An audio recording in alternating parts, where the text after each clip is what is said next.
Si un homme de Dieu ne veut pas faire correctement le travail de Dieu, qu'il démissionne. Un homme de Dieu n'est pas là pour plaire à la foule.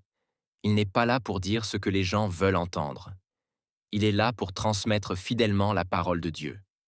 Alors si quelqu'un porte le titre d'homme de Dieu, mais refuse de dire la vérité, s'il préfère arranger le message pour être accepté, s'il adapte la parole de Dieu pour ne pas déranger, qu'il démissionne.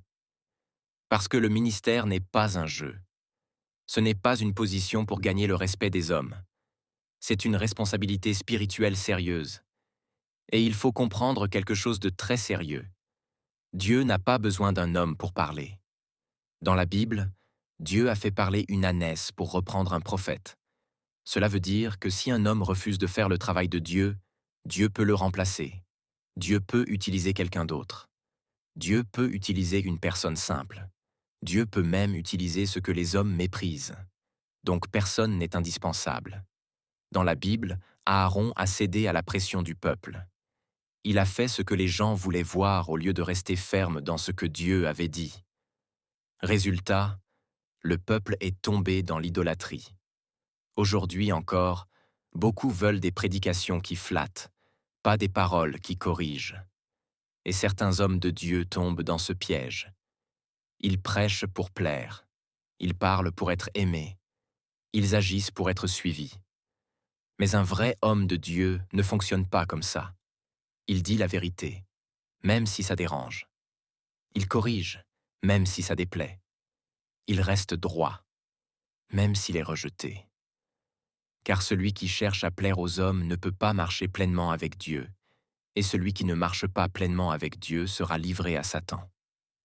Aujourd'hui, certaines personnes se disent servantes de Dieu, mais leur manière de vivre montre autre chose. L'apparence a pris trop de place dans leur vie, même dans le ministère. On voit des faux cils, de faux cheveux, de faux ongles, et tout cela est présenté comme normal devant Dieu. Mais pose-toi cette question.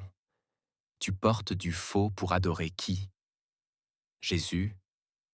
Non, tu t'es trompé. On ne peut pas servir le vrai Dieu avec une image basée sur le faux. Dieu est vérité, et ce qui est faux ne peut pas vraiment l'honorer. Vouloir plaire à Dieu tout en s'appuyant sur des artifices, c'est passer à côté de l'essentiel.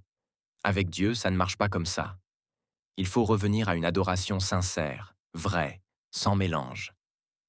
Alors si quelqu'un ne veut pas porter cette responsabilité avec sérieux, qu'il laisse la place. Parce que Dieu mérite des hommes et des femmes qui parlent vrai, qui vivent vrai et qui le servent avec intégrité. Les serviteurs de Dieu qui se comportent ainsi doivent comprendre une chose. On ne se moque pas de Dieu. Celui qui joue avec l'œuvre de Dieu, qui déforme la vérité, qui trompe le peuple, s'expose à un jugement sévère.